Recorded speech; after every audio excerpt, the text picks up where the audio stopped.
या जिसको हम आधुनिक प्रौद्योगिकी कह रहे हैं। देखिए आज के चर्चा में हमने क्लासिक ये जो हिस्टोरिक डिस्कशन नहीं कर रहे हैं, हम ऐतिहासिक रूप से तकनीक का विकास कैसे हो उसकी चर्चा नहीं है। हम आज आधुनिक टेक्नोलॉजी की बात कर रहे हैं और इस आधुनिक टेक्नोलॉजी ने हमारे जीवन में क्या-क्या समस्याएँ हैं इस समय, उनके बारे में थोड़ी चर्चा करना ज़रूरी है। तो पहली समस्या ये है कि आधुनिक टेक्नोलॉजी ने हमारे जो जो संसाधन हैं, उनका बहुत बड़े पैमाने पे उपयोग किया है और जिससे कि धरती के अंदर आप सभी जानते हैं कि पानी, कोयला, खनिज और जितनी भी चीज़ें हैं, उनका एक एक संकट पैदा हो गया है और ये आगे बहुत दिन तक ये सब बना रहने वाला नहीं है, जब तक कि हम ऐसी कोई टेक्नोलॉजी विकसित ना कर सकें, जो इनका स्थान ले सके। तो अब सवाल उठता है कि क्या इस टेक्नोलॉजी केंद्रित विकास को हमको बराबर अपनाए रखना चाहिए या इस विकास की गति को अपने रिसोर्सेज के अनुसार फिर से समायोजित करने का वक्त आ गया है। दूसरी समस्या ये है कि इस सारे टेक्नोलॉजिकल विकास ने जिस पर्यावरणीय संकट को जन्म दिया है, उससे भी हम सभी लोग परिचित हैं कि हमारी पानी, हवा और जो वातावरण है, वो सारा का सारा दूषित हो गया है। अब सवाल ये है कि इसके पीछे समस्या ये है कि टेक्नोलॉजी अपने आप में नई होती है और ज्ञान भले ही पुराना हो, लेकिन टेक्नोलॉजी नई होती है और उस नई टेक्नोलॉजी का जब हम बहुत इस्तेमाल करते हैं, तो उसके क्या अनइंटेंडेड अप्रत्याशित परिणाम होंगे उसके बारे में हमें पहले से पता नहीं होता है। जैसे कि एक समय में चाइना में या कहीं भी बहुत जंगल काटे गए, तो जंगल काटने का उद्देश्य कुछ भी रहा हो, विकास रहा हो, कंस्ट्रक्शन रहा हो, लेकिन उसके ज़रिए किस तरीके का वर्षा का संकट पैदा होगा, किस तरीके से वार्मिंग होगी धरती की, ये सब बातें पहले से नहीं सोची गई। तो इसलिए कोई भी जब टेक्नोलॉजी हम अपनाते हैं, तो हमें ये जानना चाहिए कि वो अपने आप में नई होने की वजह से उसके कॉन्सिक्वेंसेस जो उसके परिणाम हैं, उसके बारे में हम पहले से नहीं कह सकते। तो इसलिए बहुत जल्दबाजी करने की ज़रूरत नहीं है। हालाँकि आज हम देख रहे हैं कि जिस तरीके का संकट कोविड के समय में आया है, तो हमारी जो सरकारें हैं, वो एक तरीके के जिसको कहना चाहिए वैक्सीन नेशनलिज़्म के प्रभाव में दिखाई दे रही हैं और सेफ्टी के मेजर्स को पूरी तरीके से जाँचे बगैर भी वैक्सीन का प्रयोग की अनुमति मिल मिल रही है। तो इस तरीके के जो टेक्नोलॉजी को लेके जो समस्या है, इसके ऊपर भी ध्यान देने की बात आती है। तीसरी संकट ये आता है जिसकी तरफ बहुत सारे बड़े-बड़े विचारकों ने ध्यान दिलाया है, जैसे कि मार्क्स वगैरह ने कि एक औद्योगिक समाज में मज़दूर के अंदर एक बहुत गहराई में दूर तक एक अलगाव की समस्या पैदा होती है।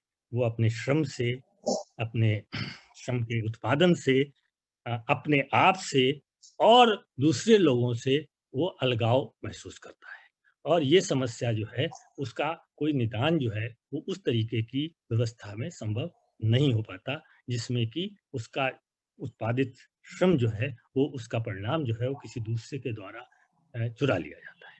तो इसी के साथ कुछ और समस्याएं भी जुड़ी हुई हैं जैसे कि एक बड़ी समस्या ये भी है कि हम जो हैं वो टेक्नोलॉजी का ट्रांसफ़र कैसे करें?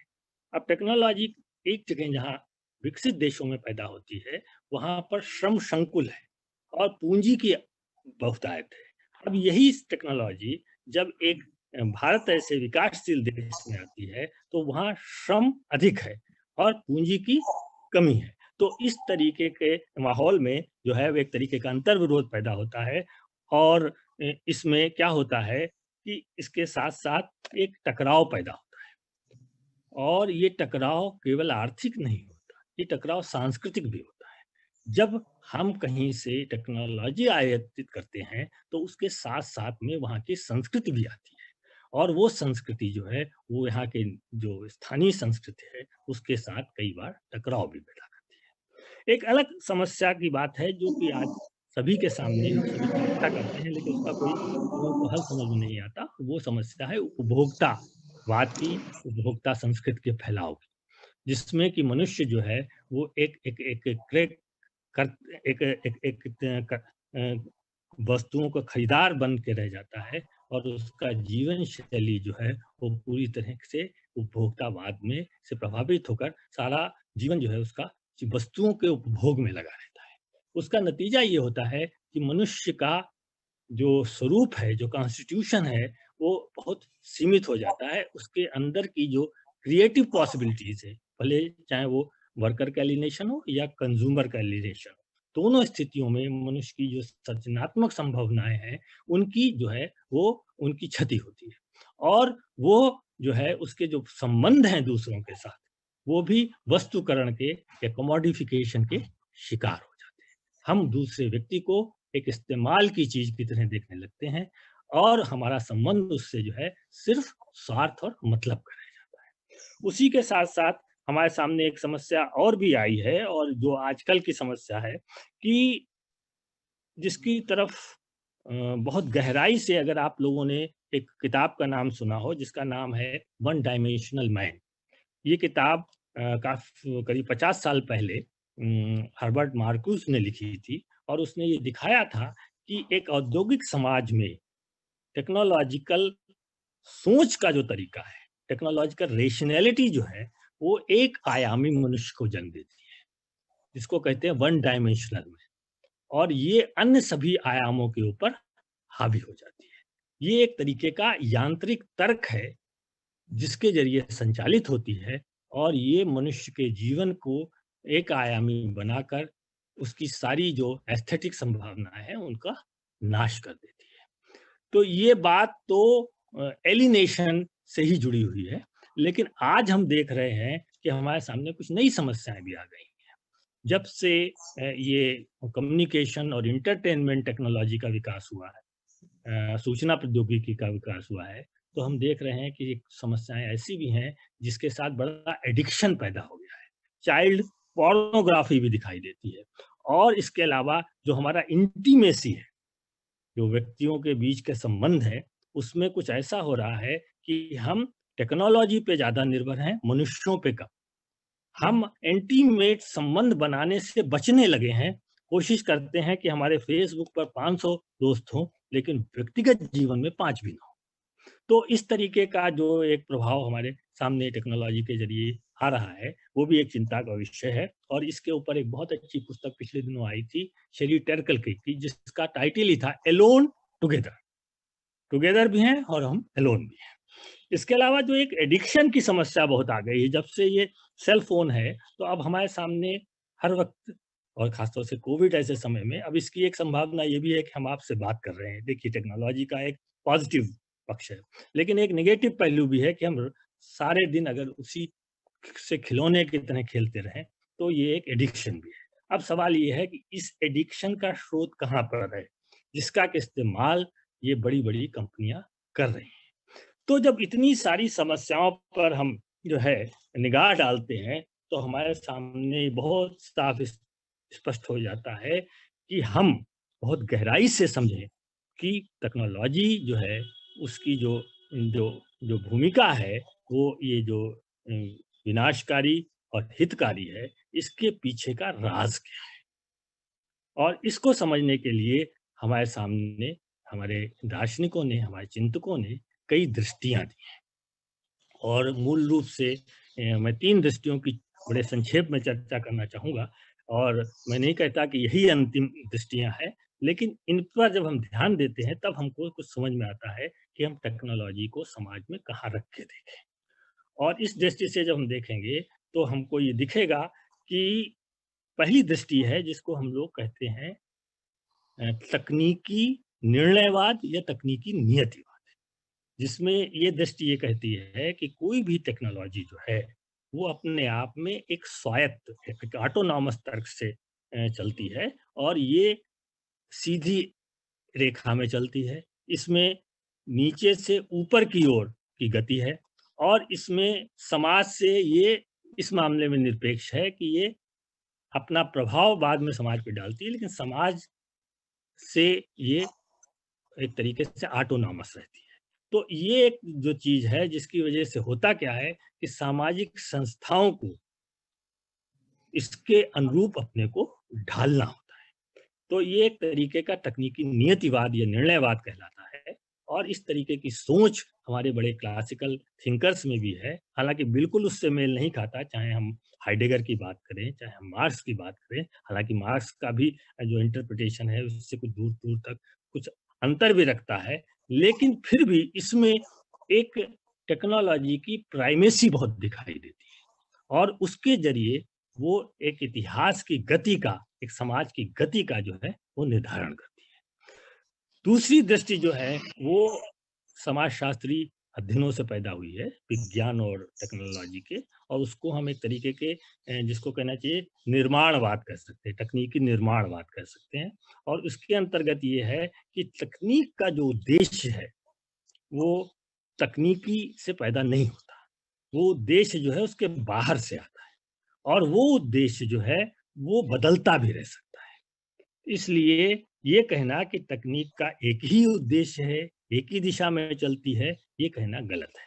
और इस पे एक बहुत ही इंटरेस्टिंग उदाहरण है कि 2 समाजशास्त्रियों ने ट्रेवर पिंच और क्या विज़कर इन दोनों ने मिलकर इस बात का अध्ययन किया कि साइकिल की डिज़ाइन के निर्माण का इतिहास क्या है। तो साइकिल की डिज़ाइन जिस समय तय हो रही थी, उस समय इस बात पे काफ़ी द्वंद था कि साइकिल का जो मॉडल बने, वो पहला बड़ा पहिया और पिछला छोटा पहिया या दोनों बराबर के पहिए, इनके बीच में किसको रखा जाए। और ये निर्णय करने में 2 बातें बहुत महत्वपूर्ण थी कि क्या साइकिल को मनोरंजन के लिए रखा जाए, क्या खिलौने के रूप में देखा जाए या उसको यातायात के साधन के रूप में देखा जाए। क्योंकि बराबर के पहिए में सुरक्षा ज़्यादा थी और पहले वाले पहिए में आपने देखा होगा कई बार अगर आपने सर्कस देखे हो तो जोकर लोग उस तरीके की साइकिलें सर्कस में चलाया करते थे। तो इस तरीके का जो उद्देश्य देने का काम है, वो समाज से आ रहा है और ये जो तकनीक है, इसका जो मॉडल जो तैयार हो रहा है, उसके बारे में निर्णय भी जो है, वो तकनीक के अपने अंदर से नहीं आ रहा है। तो इसलिए इसको सामाजिक निर्माणवाद कहते हैं और इसकी समझ का थोड़ा ये पिछली जो समझ थी निर्णयवाद से, ये उससे आगे की मालूम होती है और इसमें सबसे ख़ास बात ये है कि एक वैकल्पिक प्रौद्योगिकी, वैकल्पिक तकनीक की संभावना दिखाई देती है। अब अगर हम देखें तो एक तीसरा दृष्टि भी है जिसको हम अनिर्णयवाद कहते हैं। इस तकनीकी अनिर्णयवाद में क्या ख़ास बात है कि इसमें ये मानने से जो पहली स्थापना थी निर्णयवाद की, उसका तो सामाजिक निर्माणवाद ने खंडन किया और जो दूसरी स्थापना है कि सारी संस्थाओं को पूरी तरीके से तकनीक के विकास के साथ समायोजन ही करना होगा, उसके ऊपर ये प्रश्न चिन्ह लगाती है। क्योंकि जब 1844 में एक फैक्ट्री एक्ट आया इंग्लैंड में और उसके बाद तमामों एक्ट आए हैं सारी दुनिया में और उसके बाद एक तरीके से जो जो सामाजिक जीवन में जो प्रभाव था उसको उसको बदलने के लिए उसके उसके ऊपर अंकुश लगाने के लिए तकनीक के ऊपर तरह-तरह के जो प्रयास किए गए और सफल प्रयास किए गए, वो ये दर्शाते हैं कि कोई ऐसा अंतिम नियति इतिहास की टेक्नोलॉजी द्वारा निर्धारित नहीं की जा सकती। मनुष्य जो है वो अपने सामूहिक कर्म के ज़रिए इस बात के लिए स्वतंत्र है कि वो उस तकनीक के इस्तेमाल में हस्तक्षेप कर सकता है। और यहीं पर एक ये संभावना बनती है कि हम ये देखें कि तकनीक जो है उसको एक मानवीय एक एक एक वैकल्पिक तकनीक की तरफ हम कैसे जा सकते हैं। तो और ये जो सारी समस्याओं की जिनकी हमने चर्चा की, सब समस्याओं का क्या निदान कर सकते हैं। तो हमको यहाँ पर बहुत साफ दिखाई दे रहा है कि तकनीक के 2 पहलू हैं। एक पहलू तो उसका प्रकार्यात्मक है और दूसरा पहलू उसका जो है वो सामाजिक या सांस्कृतिक पक्ष है। और कोई भी तकनीक जो है वो इन दोनों से मिलकर बनती है। इसलिए हम केवल एक पक्ष के ज़रिए ये नहीं कह सकते कि हम मनचाहे ढंग से कोई तकनीक बना लें या ये भी नहीं है कि हम एक तकनीक बनाएँ और उसका कोई वैकल्पिक तकनीक ना बना सकें। तो जैसे कि ये जो है अभी आपको हमने उदाहरण दिया साइकिल के निर्माण का, इस तरीके का उदाहरण जो है, वो सभी तकनीकों के साथ जहाँ एक्सपेरिमेंट के बाद आप देखते हैं कि एक के बाद दूसरा, दूसरे के बाद तीसरा, तीसरे के बाद चौथा मॉडल आता रहता है और उसका आजकल तो हर बार नए मॉडल का प्रचार भी होता है, भले वो नया हो या ना हो। तो इससे साफ इस पर दिखाई देता है कि टेक्नोलॉजी के में मनुष्य को हस्तक्षेप की स्वतंत्रता है। अब सवाल ये उठता है कि इस संभावना का प्रतिफलन क्यों नहीं होता? क्या इसके पीछे वो वर्चस्व पूंजी का वर्चस्व है, कॉर्पोरेशंस का वर्चस्व है, सैनिक तानाशाहों का वर्चस्व है, जो अपने हितों के लिए इस सारी टेक्नोलॉजी का इस्तेमाल करते हैं। इससे पहले हमको कुछ और गहराई में जाकर इसका इसका हल ढूँढने से पहले कुछ ऐसे थिंकर्स के बारे में भी जानकारी करनी चाहिए, जिन्होंने टेक्नोलॉजी पर बहुत गहराई से काम किया है और हमारी टेक्नोलॉजी की समझ को विस्तारित किया है। तो इसमें सबसे पहले हम लेंगे हाइडेगर को। हाइडेगर ने क्वेश्चंस टू टेक्नोलॉजी में कुछ बहुत ही आधारभूत प्रश्न उठाए हैं और उस सारे ढांचे को ही प्रश्नांकित कर दिया जो टेक्नोलॉजी का होता है। उनका कहना है कि टेक्नोलॉजी जो है वो वो पश्चिमी जगत में जो जो जो पूरा का पूरा मेटाफिजिकल तत्व ज्ञान की परंपरा थी, जो प्रकृति के ऊपर शासन करने की परंपरा है, उसका परिणाम है और वो टेक्नोलॉजी जो है, वो एक तरीके से एसेंस ऑफ टेक्नोलॉजी और टेक्नोलॉजी में अंतर है। एसेंस ऑफ टेक्नोलॉजी ये है कि किस तरीके से वो सत्य को, बीइंग को रिफ्लेक्ट करती है, उसको रिवील करती है। लेकिन धीरे-धीरे हुआ क्या है कि आज वो जो मॉडर्न टेक्नोलॉजी है, वो सत्य को चैलेंजिंग एक चुनौती देने वाली बन गई है। वो सारा जो व्यापक वस्तुगत जगत का सत्य है, उसको चैलेंज करती है। तो वो ब्रिंगिंग फोर्थ से एक चैलेंजिंग फोर्थ हो गई है और फिर वो सारे जगत को, वस्तु जगत को एक रिसोर्स की तरह देखती है और एक ऐसा रिसोर्स जिसमें मनुष्य भी एक रिसोर्स की तरह है और उसका मैनिपुलेशन किया जाता है। तो वो एक तरीके से एक रिजर्व की तरह है, मनुष्य भी जो है वो एक गिट्टी, चूना और सीमेंट के एक रिसोर्स की तरह हो जाता है और उसका इस्तेमाल जो है वो टेक्नोलॉजी जो है अपने उद्देश्य के लिए करती है। तो इस तरीके से टेक्नोलॉजी एक एक बहुत बड़ा मकड़ जाल है, जिससे कि मनुष्य को निकलना मुक्ति ऐसे संभव नहीं है।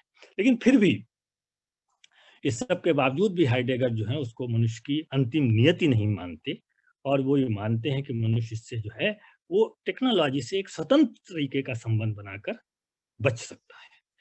सवाल ये है कि क्या हाइडेगर की ये आलोचना जो टेक्नोलॉजी की उचित है? तो इसके ऊपर जब बहुत विचार किया गया, बहुत ज़्यादा विद्वानों का विचार है कि हाइडेगर ने जो जो ग्रीक जो आवाज क्लासिफिकेशन था, नहीं आ रही सर। उसमें जो पायोसिस है और जो टेक्ने है और जो फ्रोनेसिस और टैक्सिस है, उसके अंतर को भुला दिया और जिसकी वजह से वो सारी टेक्नोलॉजी को एक ही दृष्टि से देखते हैं। उनके लिए जो मेडिकल टेक्नोलॉजी है, जो जो दूर तक मनुष्य की मदद करने वाली है और वो टेक्नोलॉजी जो कि एटम बम में आती है या कंसंट्रेशन कैंप्स में इस्तेमाल होती है, वो दोनों एक ही स्तर पर आ जाती है। और ये लोगों का कहना है, ये उचित नहीं है। अगर वो प्रैक्सिस का जो कांसेप्ट है ग्रीक, उसके ऊपर भी ध्यान देते, तो उनको समझ में आता कि सामूहिक कर्म के द्वारा जो है, वो टेक्नोलॉजी को बदला भी जा सकता है। उनका जो हल है, वो एक तरीके का वायाबी है, बहुत ही एब्स्ट्रैक्ट है, बहुत ही रोमांटिक है, कि वो ये मानते हैं कि मनुष्य को सिर्फ़ इतनी स्वतंत्रता है कि वो टेक्नोलॉजी से कैसे अपने एटीट्यूड्स बदल सके।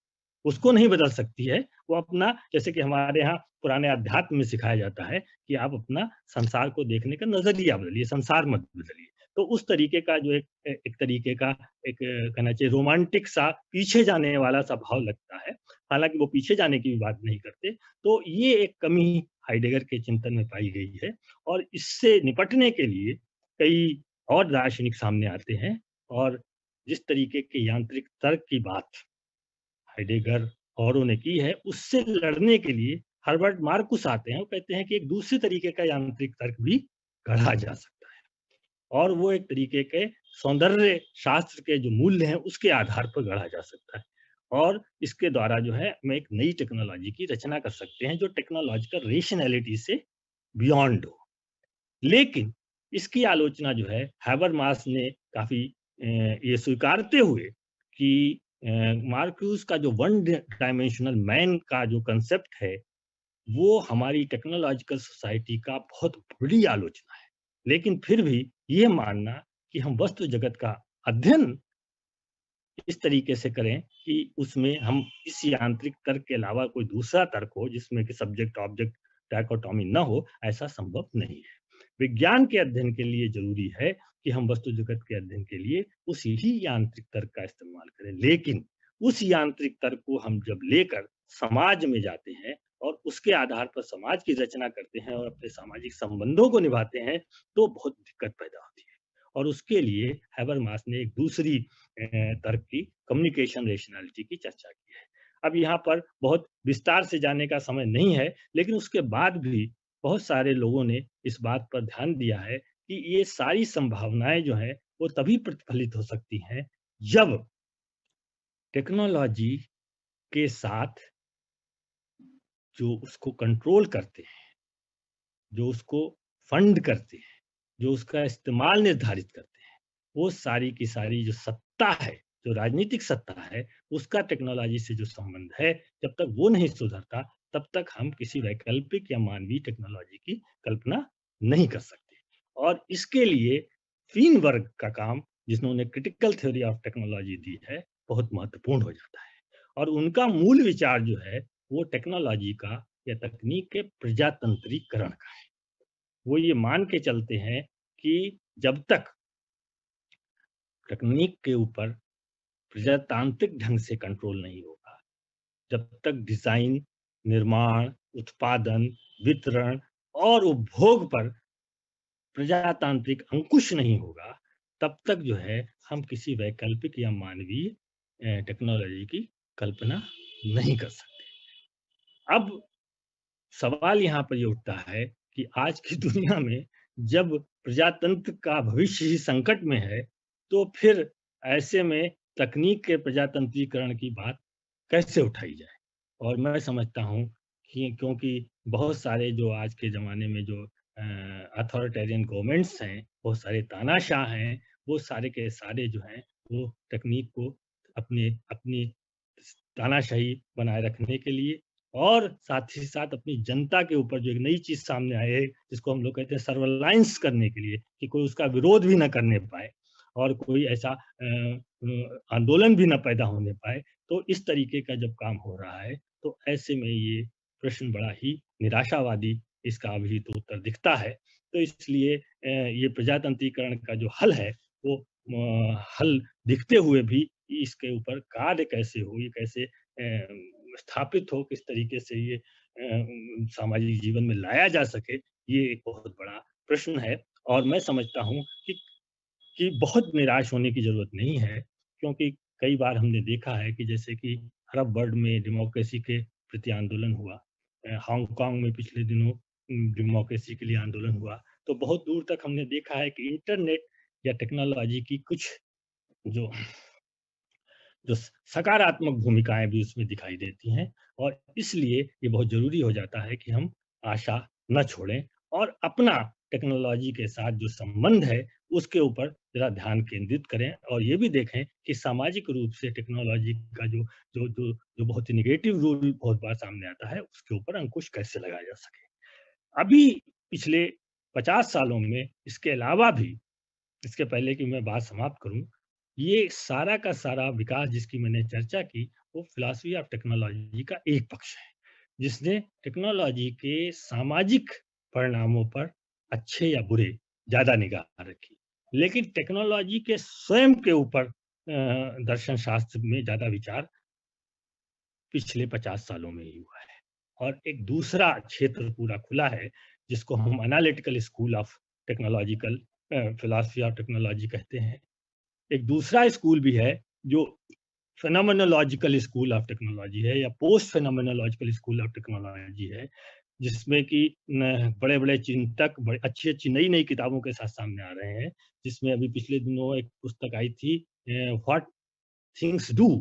ये पीटर पॉल वर्विक की पुस्तक है और ये इस बात पर केंद्रित कर रहे हैं कि किस तरीके से हमारे जो टेक्नोलॉजिकल आर्टिफैक्ट्स हैं, वो किस तरीके से हमारे जीवन को अलग-अलग प्रभावित करते हैं।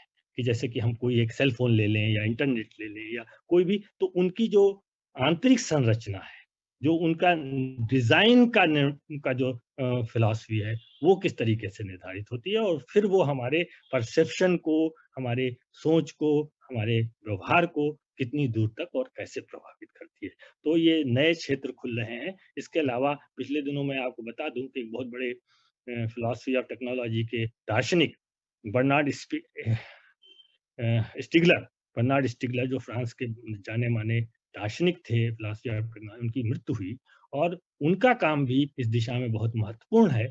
जब क्योंकि वो अब जो आज उभर के सामने आ रहा है, जिसको हम आर्टिफ़िशियल इंटेलिजेंस कहते हैं या जिस तरीके से हमारे मनुष्य और मनुष्यत्व दोनों को कॉन्स्टिट्यूट करने का काम टेक्नोलॉजी कर रही है और किस तरीके से हमारे समारे सारे जीवन को एक एक पर्टिकुलर ढंग से सर्वहाराकरण उसका कर देती है कि सबके लिए एक सा ही स्टैंडर्ड हम समझने लगते हैं कि हमारी जीवन शैली में जो एक सृजनात्मक पक्ष था, उसकी कैसे अवहेलना होती है और हम एक ही ढर्रे में जिए चले जाते हैं। तो इस तरीके की बड़ी-बड़ी विश्लेषण जो हैं, वो अब फ़िलॉसफ़ी ऑफ टेक्नोलॉजी में हमारे सामने आ रहे हैं और हमको इस पे बड़ी उम्मीद है कि हमारे यहाँ के जो दार्शनिक अध्यापक हैं और जो कोर्सेज़ हैं और जो सिलेबस हैं और जो स्टूडेंट्स हैं, वो इन सब के ऊपर थोड़ा ध्यान देंगे और इसमें कुछ आगे बढ़ के भी काम हो जिससे कि हमारे देश की परिस्थितियों में टेक्नोलॉजी का किस तरीके से क्या रोल पॉजिटिव या नेगेटिव है और उसको कैसे थ्योराइज़ किया जाए,